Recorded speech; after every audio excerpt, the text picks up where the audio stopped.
आज आपकी मुज़ाकराती कमेटी है जो हुकूमत की जानिब से है, वज़ीर-ए-आज़म पाकिस्तान से मुलाकात भी हुई।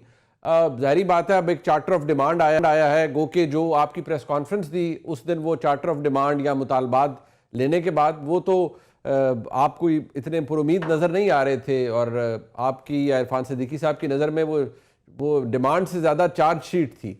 लेकिन आज वज़ीर-ए-आज़म से जो गुफ्तगू हुई है आपकी, उसमें क्या तय पाया है कि आप बाज़ाब्ता तौर पर जवाब देंगे, और क्या मौक़िफ़ है हुकूमत का इन डिमांड्स के जवाब में? वज़ीर-ए-आज़म साहब ने इसके ऊपर एक सब कमेटी जो है वो तश्कील दी है, जिसमें PMLN और बाकी जो जमातें हैं हमारी अलाई, तो उनके नुमाइंदों पे मुश्तमिल है। और वो कमेटी जो है वो इसका जवाब तैयार करेगी विद दी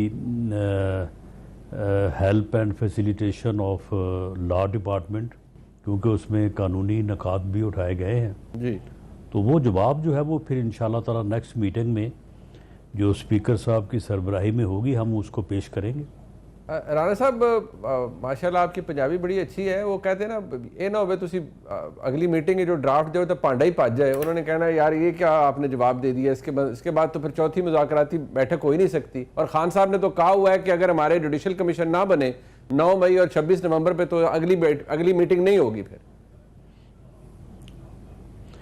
नहीं, देखें, मुज़ाकरात का जो है ना वो ये तरीका नहीं होता कि जी अगर ये नहीं करेंगे तो अगली मीटिंग नहीं होगी, वो नहीं करेंगे तो फिर हम आपके साथ बात नहीं करेंगे। देखें, एक डेमोक्रेटिक पॉलिटिकल गवर्नमेंट जो है या सिस्टम जो है, उस सिस्टम का जैसा हिस्सा हिस्बे इक़्तिदार होती है, हिस्बे इख्तिलाफ भी उतना ही इम्पोर्टेंट हिस्सा होती है। और गाड़ी के दो पहियों से जो है वो इनको मंसूब किया गया है, और दोनों चलेंगे तो गाड़ी चलेगी। तो इसलिए इस किस्म की बात मैं नहीं समझता कि ये कोई मुनासिब है। उन्हें इस बारे में जो भी गुफ्तगू है, ठीक है, किसी हल पे, किसी नतीजे पे हम पहुंच जाएं तो ये तो बहुत ही अच्छी बात है। लेकिन बहरहाल इन बिटवीन हिस्ब इख्तलाफ और हिस्ब इक़्तिदार एक पार्लिमानी जमहूरी सिस्टम में जो है वो एंगेजमेंट, डायलॉग जो है ये तो जारी और सारी रहना चाहिए। इसको आप जो है वो यानी डेडलॉक नहीं कर सकते, डायलॉग आपका होना चाहिए। बाकी ठीक है, उनकी जो बात है वो जिस हद तक हम उसे समझ सके हैं उसके मुताबिक हम अपनी नाक़िस अक्ल के मुताबिक उसका जवाब देंगे, उसके ऊपर फिर बैठ के बात हो जाएगी। राणा साहब, तासुर क्या है आपका? तो तासुर हमें नजर आ गया उस दिन प्रेस कॉन्फ्रेंस पे कि अराउंड दीज लाइंस आपने कहा शायद इसका जवाब खैर क्या दें या क्या देना बनता है, बारह आप जवाब देंगे। और आपने कहा कि सब कमेटी बन गई है। वैसे कमेटियों के बारे में कहा जाता है कि जो चीज़ खूह खाते डालनी हो वो कमेटियों में चली जाती है। लेकिन वज़ीर-ए-आज़म का रिएक्शन क्या था इस डिमांड को पढ़ के जो 3-4 पेजेस के ऊपर थी? Was he appalled? होता है ना कि यार ये क्या अजीब चीज़ लिखती है, या उनका वो फोर्थ कमिंग थे कि नहीं सियासी माहौल बेहतर करने के लिए गुफ्तगू को आगे बढ़ाएं, बातचीत करें, सो ऑन?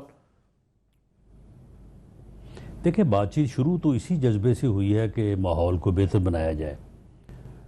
बाकी जो TORs हैं, देखिए जुडिशल कमीशन का बनना या ना बनना कोई अहमियत नहीं रखता।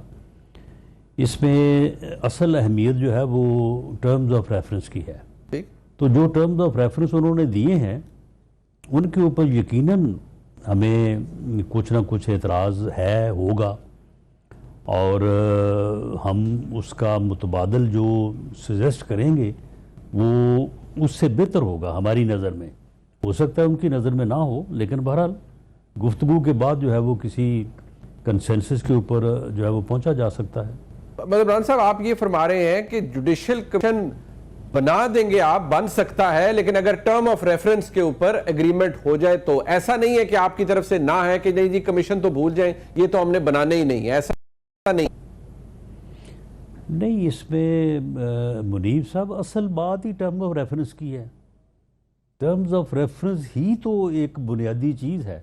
मिसाल के तौर पे अगर हम टर्म्स ऑफ रेफरेंस ये रखें कि 9 मई के जो है वो वाक़यात जो है वो मुल्क और कौम के ख़िलाफ़ एक बगावत थी, और इस बगावत में जो लोग सामने आके इस जुर्म के मुर्तकब हुए हैं, उनके पीछे मास्टरमाइंड जो है वो कौन कौन सी कुव्वतें थी। तो क्या फिर ये एक्सेप्टेबल हो जाएगा इनको? इसके ऊपर तो अगर जुडिशियल कमीशन ये कहे तो हम फौरी बनाने को ये तो ना करने वाली गल है ईरान साहब। तो असल मामला जो है ना वो टर्म्स ऑफ रेफरेंस का ही है। नहीं बरहान साहब, इशू ये है सर कि आप बखूबी जानते हैं और आपको मुझसे ज़्यादा इदराक है, पिछले साल 7 मई 2024 को DGISPR ने फरमाया कि जी जुडिशियल कमीशन तो उस चीज़ पे बने जो जिस पे कोई इब्हाम हो। यहाँ तो सब कुछ क्लियर है कि क्या हुआ क्या नहीं हुआ। हाँ, उन्होंने ये जरूर कहा कि अच्छा जी अगर कमीशन बनाना है तो फिर 2014 वाले वाकयात पे भी बना लें कि जो धरना हुआ था उसमें कौन कौन से लोग इन्वॉल्व थे, कौन कौन से अवामिल थे। सो वहां पर तो इंप्रेशन ये है कि इसकी जरूरत नहीं है। आप कह रहे हैं टर्म्स ऑफ रेफरेंस बड़ा मैटर करते हैं। ये दोनों चीजें आपको लगता है एक ही जगह पर है या इसमें फर्क है? वहां से इंप्रेशन ये मिलता है कि जरूरत ही नहीं है जुडिशियल कमीशन की। नहीं, इसमें कोई फर्क नहीं है। जो उन्होंने कहा कि अगर बनाना ही है तो 2014 से बना लें, तो ये टर्म ऑफ रेफरेंस ही है ना। अच्छा राणा साहब, एक इसके अंदर बड़ी एक और चीज है ना कि जो आपने कहा लीगल डिपार्टमेंट जवाब देगा या लीगल डिपार्टमेंट एक जारी बात है कि अपना लीगल ओपिनियन देगा। इमरान खान साहब कहते हैं मैं सियासी कैदी हूं, वो असीरान की बात कहते हैं कि वो भी सियासी कैदी हैं, 2 साल से जेल में पड़े हुए हैं, ट्रायल मुकम्मल नहीं हुए। आपकी जानिब से या वजीर कानून ये फरमाते हैं कि जी एग्जेक्टिव ऑर्डर से किसी की रिहाई नहीं हो सकती। यानी कि ये मामला तो फिर घूमता रहेगा। इसी मामले के अंदर आप सब कमेटी की रिकमेंडेशन भी आ जाएगी। एंड मैं इंफॉर्मेशन की बुनियाद पर अर्ज कर रहा हूं जनाब को कि PTI की जानिब से कहा जाएगा कि जी ये हमें मंजूर नहीं है। तो फिर क्या हम ये समझें कि ये बैठक जो आपकी अगली होगी ये आखिरी बैठक होगी? और क्या आप इसको समझते हैं कि इसके फिर रिपरकशंस भी होंगे, इम्प्लीकेशंस भी होंगे? देखें, आखिरी बैठक तो नहीं होनी चाहिए दो सियासी जमातों, सियासी कुव्वतों के दरमियान और पार्लिमानी जमहूरी सिस्टम में। आखिरी बैठक तो बिल्कुल नहीं होनी चाहिए। लेकिन मामला ये है कि देखें 9 मई तो हो गया है ना, अब उसकी तो जज़ा और सज़ा का मामला है जी। 26 नवंबर भी हो गया है। तो मामला ये है कि आज के क्या मसाइल हैं, इनको किस तरह से हल करना है, आने वाले कल जो है वो उसके क्या मसाइल हैं। अब ये 9 मई और 26 नवंबर में अगर फंसे रहेंगे हम, तो फिर मामला तो आगे नहीं चलेंगे। हम तो उनको ये बात अर्ज़ करने की भरपूर कोशिश करेंगे कि ठीक है, 9 मई और 26 नवंबर के मामला जो है वो अदालतों में हैं। अदालतों में जो है वो आप भी गए हुए हैं, प्रोसिक्यूशन भी गई हुई है, गवर्नमेंट की तरफ से भी मुकदमा दर्ज हैं।